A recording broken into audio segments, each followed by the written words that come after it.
E graças a Deus. Nossa segunda parte da aula sobre a terapia da ressignificação.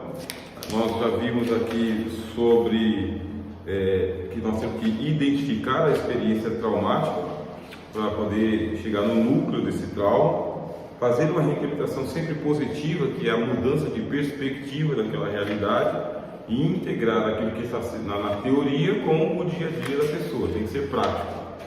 Virar a cama, por exemplo, de posição, abrir a janela, fazer uma viagem, tem que ser prático.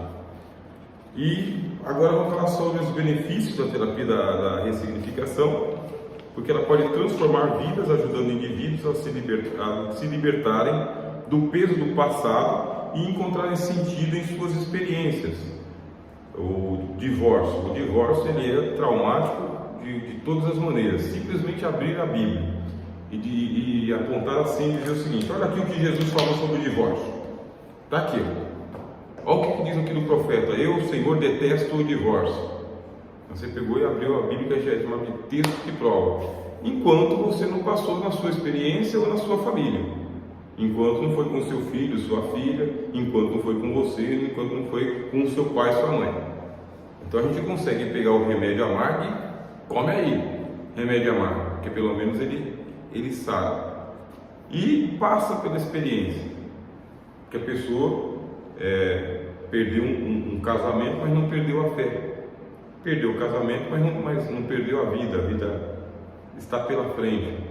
E o que a gente vai fazer com esses grande número de pessoas que estão passando pelo divórcio e que continuam crente, não perdeu a fé, nem a qualidade da fé?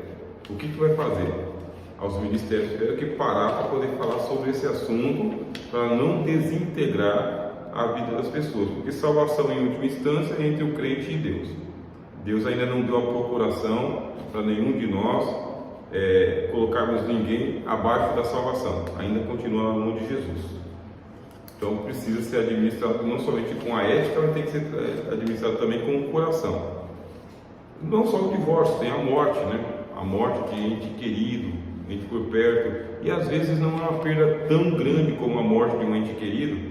Pode ser um trauma, como por exemplo, aí, essa semana a gente está administrando um problema aí da amiga da minha esposa, que o filho, ele foi para a piscina, como todos nós vamos. Já programou a piscina de vocês aí para esse fim de ano, no ano que vem? Nós já programamos, tá, pastor? Vamos ficar uma temporada aí sem estar presente aqui, a gente já programou, vamos passar numa ilha, né? Nadando. O menino só fez isso, só foi passar um dia com os colegas para nadar na piscina. Pulou errado,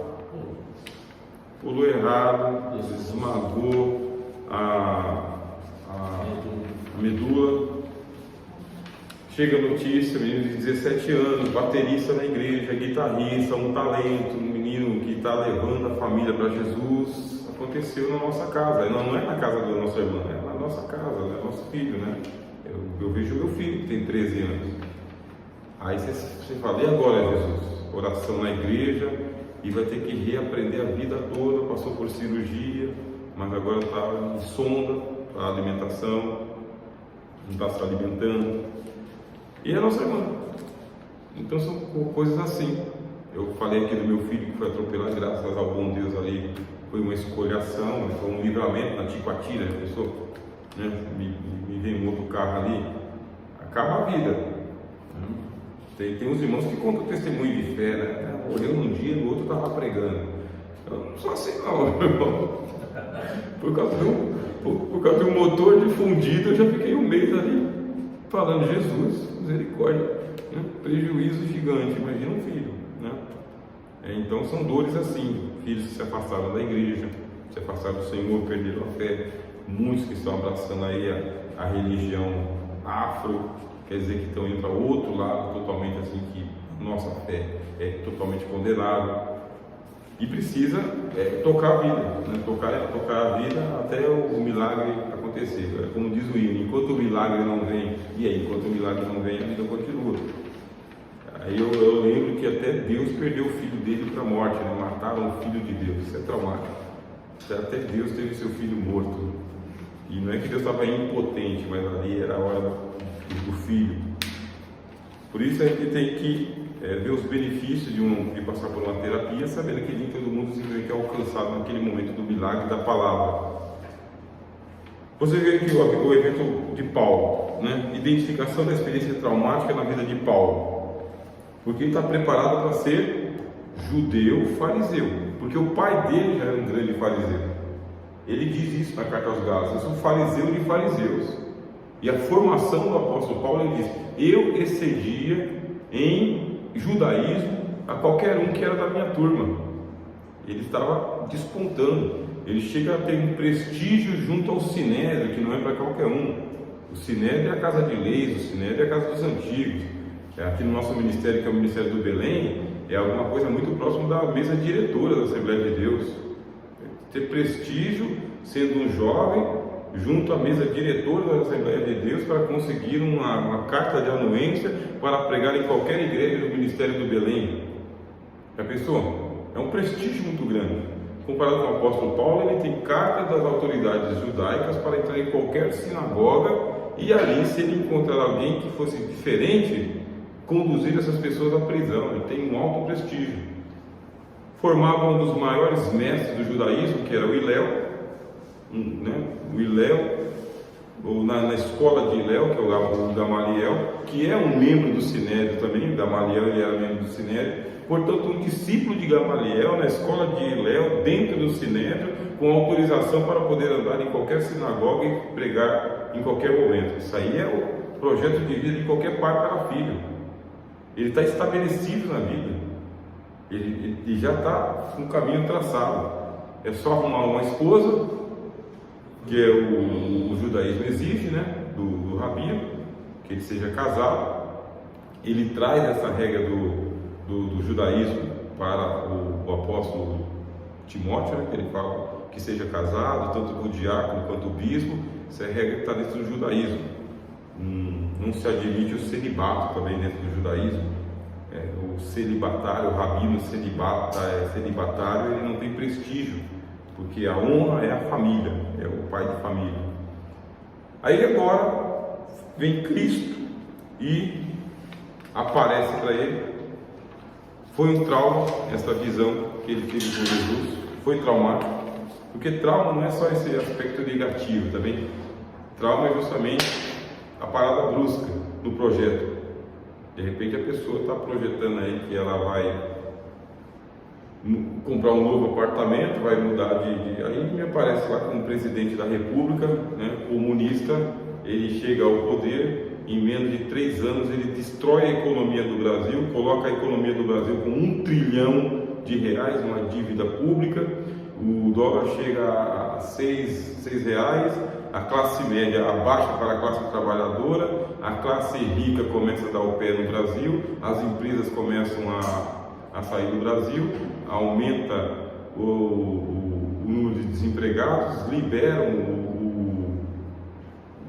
o uso indiscriminado de drogas, e quer dizer, está empobrecendo a nação. E eu que estava aqui já empresário, preparando aqui para poder fazer uma nova empresa, tenho que pensar e repensar minha vida toda. Eu que estava querendo um novo apartamento, tenho que manter o meu para não perder o meu apartamento. Quer dizer, trauma é assim, é uma mudança brusca de uma realidade que eu estou vivendo. E o projeto dos caras aí é muito perverso, muito perverso. É uma coisa assim, está todo mundo espantado, está acabando com a economia no Brasil. Essa é a cartilha de Anthony Gramsci, de Karl Marx. Essa é a cartilha deles. Quer dizer que não está fazendo diferença.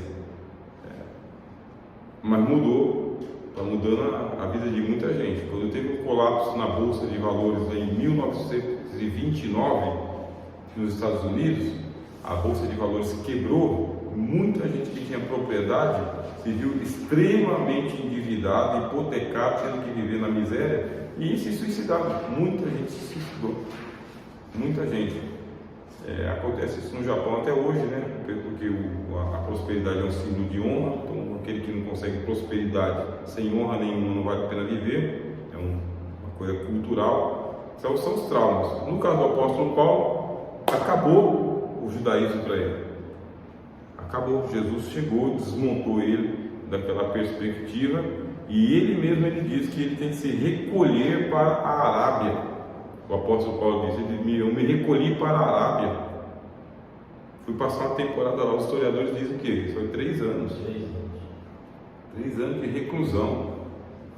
E por quê? Você pega o apóstolo Paulo no capítulo 9, ele já sai pregando. Já vai na sinagoga, não sei o quê. Parece que é galopante, né?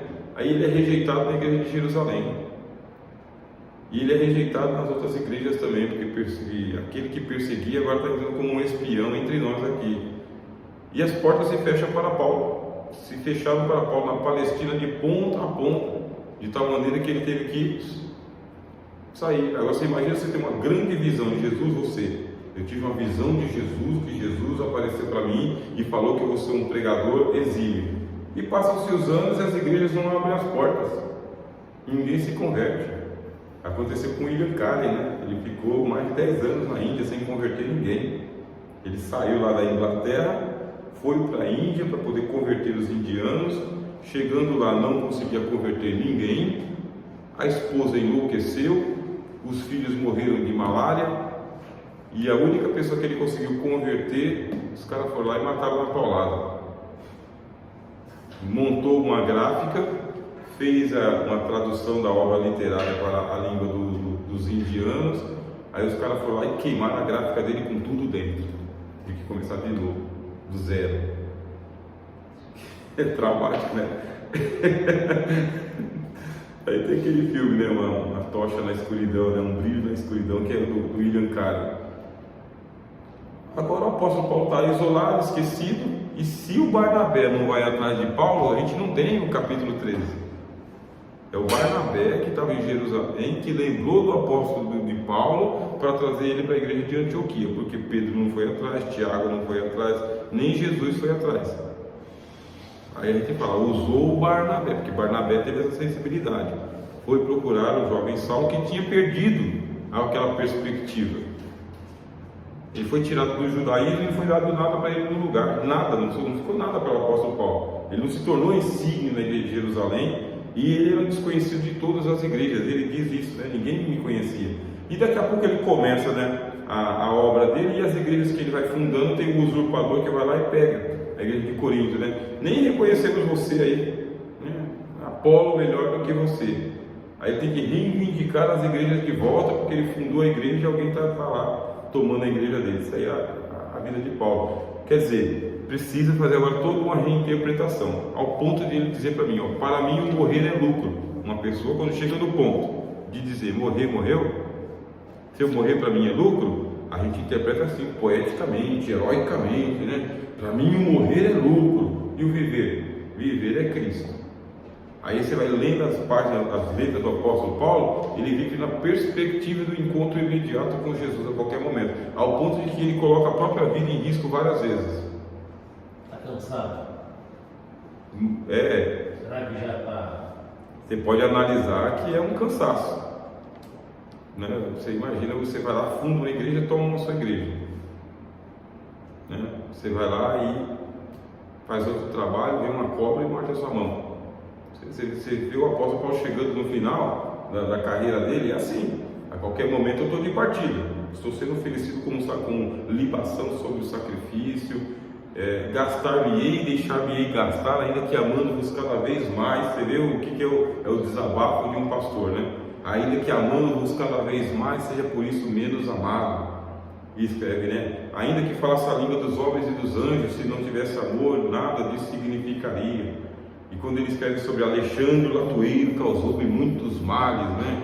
Esse inimigo seja entregue a Satanás. Você vê que o apóstolo Paulo tem todos esses choques que ele recebeu. Diz que da vida eu me desesperei, né? Da vida eu me desesperei, lutando com homens e feras. Ler as cartas do apóstolo Paulo sob essa perspectiva de um psicanalista, para você poder fazer esta aplicação, tanto na própria vida, ministério, quanto na vida de outras pessoas, ajuda muito. Então nós temos um Paulo bem heróico, muito heróico, a gente faz isso. Aí eu lembro do Senhor Jesus falando, vocês são assim mesmo, vocês adoram o sepulcro dos profetas, isso é coisa de vocês, né? E aí Se vivêssemos no tempo dos nossos pais, nunca que nós iríamos aí fazer o que fizeram com os profetas. Enchei, pois, a medida da iniquidade dos nossos pais que mataram os profetas. Então a gente pega e fala, Paulo. Se Paulo fosse o pastor aqui da nossa igreja, da sua igreja, Paulo dele.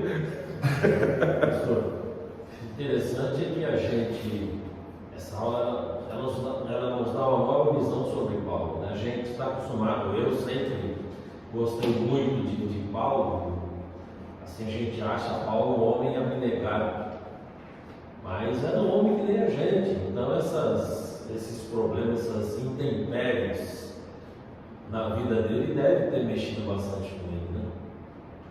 Não é só abnegação, às vezes também já está cansado, mesmo que o senhor falou agora.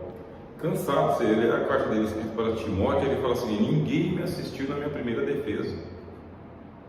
Mas como que um homem que escreveu 13 cartas, os historiadores dizem que ele fundou quase umas 50 igrejas aproximadamente, um cálculo que fizeram assim, eu li uma vez. Ele diz: ninguém me assistiu na minha primeira defesa. Todos me abandonaram, só Lucas está comigo. Então a gente tem o nosso presidente aí que ele é bem referenciado em nosso meio, mas não é o caso do apóstolo Paulo. Paulo não tinha esse referencial, ele era um diferenciado, foi colocado na corte italiana lá e converteu a guarda palacina todinha ali, a pretoriana, né? Ainda assim o pescoço foi separado do corpo. Ninguém me assistiu na primeira defesa, ninguém. Aí você vê o apóstolo Paulo, que precisa trabalhar juntamente com Priscila e Áquila, que eram fazedores de tenda, por causa que ele não tinha sustento diário, nem da igreja de Jerusalém, que ele sempre mandava coleta para a igreja de Jerusalém, ninguém assistia a ele, ninguém. E isso vai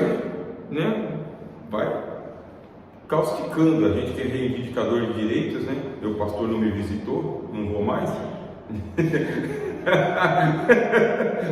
Então você fala assim, então é bom pregar sobre Paulo, mas e aí, você seria companheiro de Paulo? Seria companheiro de Paulo. Resistir-lhe na cara porque era repreensível, Pedro, né? Resistir-lhe na cara, Paulo, desse jeito assim, sem filtro, né, meu? Resistir-lhe na cara. Aí Paulo tem que ressignificar o tempo todo, ao ponto que ele escreve a carta aos Gálatas, que ele falou: vou gerir vocês, mas estou aqui com dores de parto de novo, porque estou perdendo vocês aí para a heresia dos judeus. Cristo para vocês nada aproveita, é isso. O tempo que eu passei aí está caindo tudo por terra, vocês vão cair da graça mesmo. Pois então eu vou dizer para vocês que o que eu aprendi não foi lá em Jerusalém com Pedro, Tiago e João, não. O que eu aprendi não veio de homem nenhum. Aí você vê o que eu coloquei para vocês aqui, que é uma espécie de ressentimento. Não foi com homem nenhum, não. Foi não. Vocês que estão aí se gloriando nos homens aí, não foi. Eu aprendi pela revelação de Jesus Cristo. E a mim ele me apareceu como um abortivo, alguém nascido fora do tempo. E eu reconheço que foi somente a sua graça, né? Só que a graça dele me escolheu desde o ventre da minha mãe e me separou para pregar para vocês aqui. Tem uma carga pesada naquilo que ele está falando. E chega ao ponto de ele dizer assim: quem é que de nós aqui que pega e fala: insensatos Gálatas, insensíveis, né? Insensatos, seus insensíveis Gálatas, eles estão trocando o evangelho por outro evangelho, que mexeu na ferida. Para mim o viver é Cristo e o morrer é lucro. A vida que agora vivo, vivo na fé do Filho de Deus que se deu por mim mesmo. E se eu quisesse agradar aos homens, nem servo de Cristo eu seria. Toda carregada, as cartas são bem carregadas de um bom judaísmo trazido para o cristianismo e um bom evangelho ali que os apóstolos não conseguiram pregar. Aí teve uma ressignificação, e o ponto central da ressignificação da vida de Paulo era justamente esse: o morrer é lucro e o viver é Cristo. Então a centralidade é de Cristo. E algo aconteceu com a vida de Pedro também, né? Coloquei para os irmãos aqui a ressignificação na vida do apóstolo Pedro. Primeiro, sim, aquele fato de ter negado Jesus foi o fundo do poço, porque ele criou uma alta expectativa E quando você tem uma alta expectativa de você mesmo que você não alcança, então dá um desânimo muito grande, né? Eu vou fazer um voto. Eu vou fazer um voto e vou cumprir o bendito do voto. Aí você é um Jefté da vida. Rapaz, você faz um voto de um tamanho desse. O primeiro que me sair ao encontro aqui, eu vou oferecer em sacrifício. Quem sai? Filha. Então você cria uma alta expectativa, disse que ia fazer um tal de um voto, que você fala que é impagável um voto como esse. E a gente faz esses votos, tá, da virada de 2024 para 2025, né? Faz aquela oração da fé que ensinaram na igreja da confissão positiva, né? Faz a oração da fé para mudar tudo, né? Aquela lista dos 12 desejos, participa aí da campanha das 12 sementes para 12 meses de prosperidade, e enfim, é coisa bem nossa mesmo, né? Mas não dá certo para todo mundo, e agora que a expectativa não foi cumprida, Pedro caiu no fundo do poço. A situação dele, dos apóstolos aí, não deixarem ele sozinho tempo nenhum. Vou pescar, eu vou com você. É porque o pensamento é mesmo de ponto final, não está conseguindo superar. Jesus passou ali as 3 aparições de Jesus, ele não falou nenhuma vez com Pedro. Você imagina, Jesus morreu, ressuscitou, apareceu para Maria Madalena, apareceu para outra Maria, apareceu para os discípulos no caminho de Emaús, apareceu e falou com todos eles ali, não falou com Pedro no primeiro dia da ressurreição. Na segunda semana da ressurreição não falou com Pedro, na segunda semana. E ele já tinha dito, vocês falem para os meus discípulos e falem para Pedro, que eu vou falar com ele lá na Galileia. Só que Jesus não ressuscitou ali na Galileia, Jesus ressuscitou em Jerusalém. A primeira aparição foi em Jerusalém. E por que ele manda um recado através de outra pessoa? Porque Pedro, estou aqui, Jesus. Não estou aqui, Jesus não está me vendo, está aqui. Fala para Pedro, que é lá na Galileia. Jesus sabe fazer as terapias, né? Só fala com você se for na Galileia, fala com todo mundo e não fala comigo. Por que isso está acontecendo? Oi? Está com raiva de mim? Está com raiva de mim, o pecado foi grande. Né? O pecado foi grande, negar o amigo foi grande. Isso traumatizou Pedro bastante. Depois, na terceira aparição, que a gente tem uma contabilidade aí entre 15 a 21 dias, né? Mais ou menos umas 3 semanas. Na terceira aparição é que lá na margem do mar da Galileia, já não é em Jerusalém, já não é no cenáculo, quase um mês depois da morte, né? Porque você pega os 3 dias, mais a semana da ressurreição. Aí é que Pedro se joga no mar. Aí se jogou no mar por quê? Porque estava nu. Se jogou no mar por quê? Jesus não tirou Pedro da outra vez lá do mar, né? Faz um milagre, me tira aqui. Faz um milagre, muda a minha casa, muda a minha vida, faz um milagre. Se jogou no mar. Você vê como que eu vou lidar com o trauma? O meu trauma. Tá fácil, vou lidar com o trauma da minha esposa, né? Da irmã Cleonice aqui. Mas é externo, né? É dela, ela leva para casa, né? Mas o que eu vou fazer com o meu? Eu neguei, eu criei uma alta expectativa. Eu não sou o que eu imaginava que eu seria. Eu vou contigo até a morte. Não foi, não. Não foi até a morte. Negou por 3 vezes no passo do templo, lugar sagrado. Ele que tinha dito, tu és o Cristo, Filho do Deus vivo, agora negou por 3 vezes, não é uma vez só, 3 vezes. E agora chega o Senhor Jesus, passou uma temporada da ressurreição, já tinha falado com todo mundo, até com Tomé Jesus já tinha falado. Tomé, se eu não virdes e não colocar minha mão nas suas feridas, eu não crerei. Até com Tomé Jesus já tinha falado, com Pedro não tinha falado ainda. Tu és Pedro, sobre essa pedra edificarei a minha igreja. Agora chegou a hora, na margem da Galileia, os discípulos ficam no barco, Pedro pulou, a gente não sabe como lidar com nossos próprios traumas. Médico, cura-te a ti mesmo, né? Não. Eu sei resolver o problema dos outros, o meu está aí para pagar. Me ensina aí, qual que é a receita do bolo. E tens alguma coisa que comer, né? Lança a rede, puxaram a rede, aí Pedro sozinho, você vê assim como que está o it dele, né? O ímpeto da fúria dele. Diz que ele pulou, aí Jesus, traga os peixes de vocês e se ajuntem com o meu, com o que eu tenho aqui, traga os peixes de vocês. Aí a Bíblia diz que Pedro sozinho, ele foi lá e ele puxou a rede com 153 peixes, a fúria estava grande. Naquilo come para cá, come para lá, e Jesus faz a pergunta da terapia do amor, né? É uma pergunta, vocês viram que a gente colocou aqui, você faz as perguntas, onde, quando, por quê, quem, como. Jesus faz uma pergunta, né? Tu me amas mais do que a estes, né? E a resposta de Pedro é bate pronto, né? Sim, amor com amor se paga, eu te amo. A pergunta se eu te amo sim. Aí Jesus entrega uma missão para ele, a terapia da ressignificação. Jesus está ressignificando o trauma de Pedro. A vida não parou, a vida não travou. Você não tomou a atitude extrema que o Judas tomou. Se jogou no mar, mas não morreu afogado. Então, essa é a interpretação. Jesus pescou ele de volta, né, junto com 153 peixes. E deu uma nova missão para ele. Vocês assistiram aquele filme lá do A Cruz e o Punhal, né? Ou conhecem ou leram esse livro? Não, só tem falado do filme. Do Nick Cruz. Eu li há 50 anos atrás. Que bom livro, né? 13, 14 anos. Os Maus. Eu li há 30 anos atrás. Eu tenho ele em casa. Você tem? A Cruz e o Punhal, né? Que livrinho, né? Da editora Betânia. A editora Betânia é muito boa, né? São dois, né, pastor?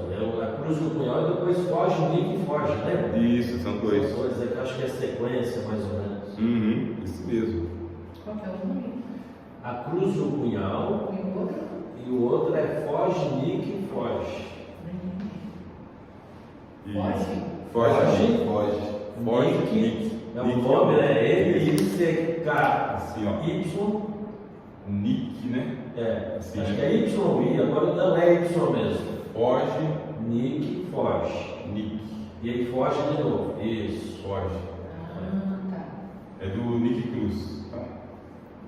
Nick, acho que é Essa assim. capa verde, né?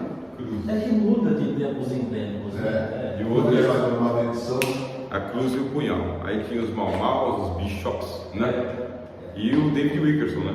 Sim. O David Wilkerson é o evangelista. Ele foi pastor até uns 10 anos atrás em Nova York. Morreu faz o quê? Acho que uns 6, 7 anos mais ou menos. Foi recente a morte David dele. Wilkerson. David Wilkerson. Eu acho que até mais pra cá, né? Que ele faleceu, né? Ele era pastor de uma igreja em Nova York até pouco tempo atrás, quando ele faleceu. Tem umas profecias dele que ele deixou aí para esse tempo presente aqui. Nesse negócio. Eu não sabia, não. Tem as profecias de David Wilkerson, ele prevendo a queda dos Estados Unidos, esse colapso todo, né? O pessoal fala, o que o David Wilkerson profetizou há tanto tempo atrás? Aí diz que a conversão do Nick Cruz foi justamente isso, que ele fazia parte de uma gangue e foi participar de um culto, que seria um cinema, um teatro, alguma coisa assim, e na hora de recolher as ofertas, a gente assiste no filme, né? Na hora de recolher as ofertas, não tinha diácono para recolher, aí ele pegou os membros das gangues, né, e falou, vocês vão recolher as ofertas. Como assim, bandido vai recolher a oferta? Vocês vão recolher a oferta. E forçou o auditório da oferta, vai em cima não, vai ofertar não, põe aí, você tem aí seu relógio aí. Aí, bem interessante, né? E todo filme tem outros, né, que foram convertidos assim também, ressignificando a vida do Nick Cruz, porque foi colocada a semente, né? A semente do Evangelho.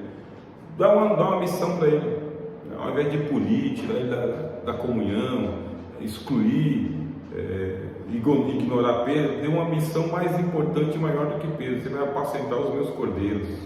Sempre é tempo para recomeçar, né, pastor? Um tempo para recomeçar. Alguém só precisa que alguém acredite em você de novo. Um pastor traz muita gente de volta quando acredita nele de novo. Não acredita no seu potencial, né? Acredita em você, sabe? Acredita em você. Uma nova chance, uma nova oportunidade. E foi o que aconteceu com o Nick Cruz, que se tornou também um ganhador de almas. Eu li uma passagem sobre o David Wilkerson, que era o evangelista, que estava evangelizando, aí chegou era um tempo de frio, e aí o rapaz pegou e falou assim: você está pregando, você está com seu sapato no pé, seu pé está calçado, olha o meu aqui. Então é fácil, quando você prega, vai se aquenta, né? Mas quando você está com o pé quente. Aí a passagem diz que ele falou que ele tirou o sapato e a meia e entregou para ele, pegou e falou assim: esse aqui é o que você precisa hoje. E entregou. E a pessoa se tornou um seguidor do David Wilkerson.